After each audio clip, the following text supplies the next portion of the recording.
Samantala, alamin natin ngayon ang nagpapatuloy na aksyon ng pamahalaan sa pananalasa ng Super Typhoon Nando at Habagat. Makakapanayam natin ang tagapagsalita ng Office of Civil Defense na si Judy Castillo. Magandang hapon po, Ginoong Castillo. Live po tayo ngayon sa Integrated State Media Special Coverage. Yes po? Magandang hapon, Angelique. Magandang hapon sa ating mga tagapanood. Ayan, thank you for joining us today. Base po sa ating monitoring, mga ilang pamilya na po ang kinakailangan o inilikas sa iba't ibang lugar po ninyo? As of this morning, Angelique, ang naipon na po natin na datos mula sa iba't ibang rehiyon, ito po ay umabot na po ng 14,000 mga kababayan natin ang inilikas. Umabot po ito ng halos 5,000 pamilya. These are coming from regions 1, 2, 3 and then dito rin po sa Cordillera Administrative Region. Opo, ano po ang mga hakbang ng ating pong pamahalaan para matugunan ang banta ng storm surge dahil ito po ay madalas din nating nararanasan kapag may mga super typhoon?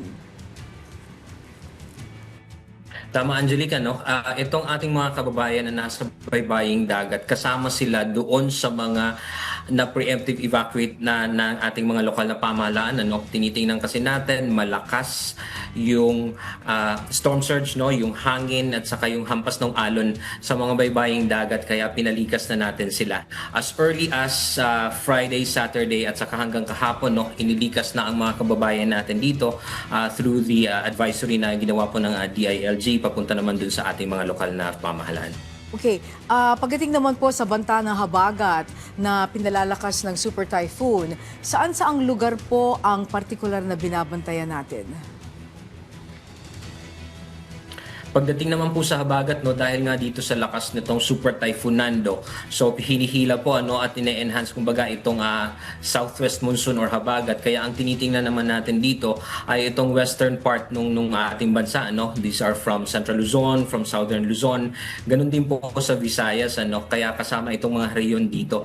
And then aside from that, ang isang tinitingnan din, nagkakaroon din ng mga localized thunderstorms. So kahit po sa Mindanao, pinaghahanda rin po natin yung mga rehiyon natin. Kaya dun sa utos nga po ng ating mahal na Pangulo na buong bansa po nationwide. Kaya nga po inactivate ng ating NDRRMC ang Interagency Coordinating Cell. Ganun din po lahat ng response clusters po natin sa buong bansa.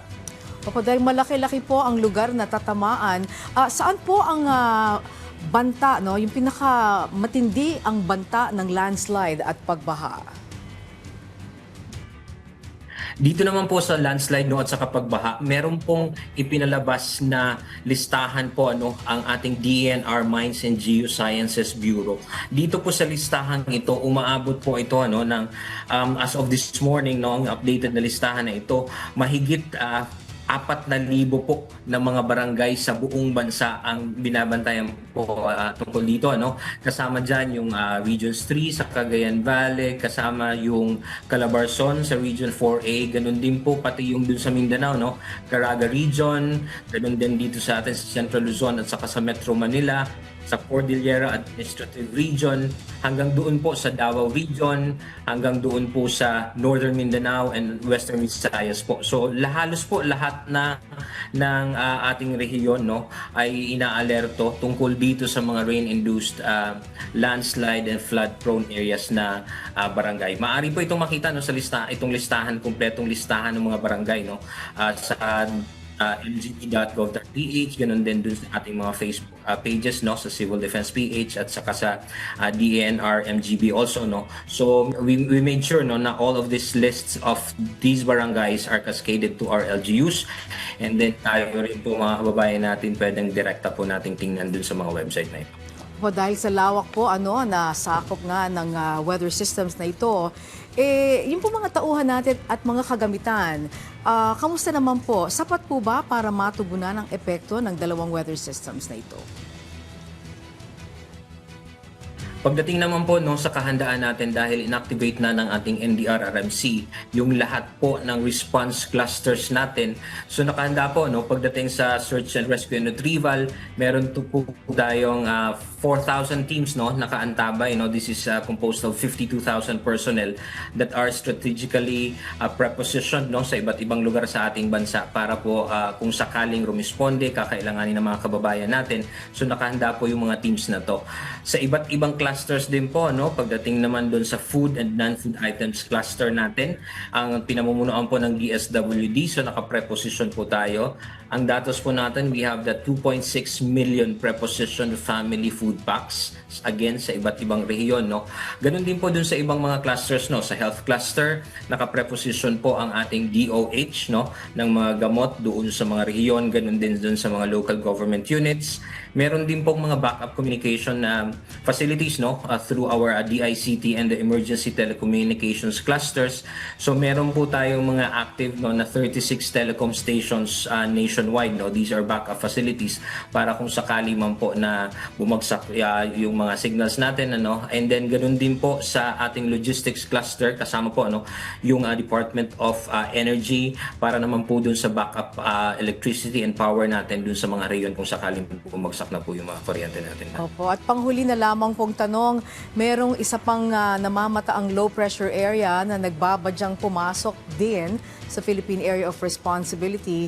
May mga paghahanda po ba tayo patungkol dito? Tama, Angelique, no? Actually, hindi lang ito ngayon. Ano? Ilang buwan na tayo na kumbaga sunod-sunod yung mga weather systems na nararanasan natin. No? May bagyo, may LPA, may habagat, mayroon pang mga localized thunderstorms at iba pang weather systems. Tuloy-tuloy po actually ang ginagawa nating paghahanda no? Year in and year out.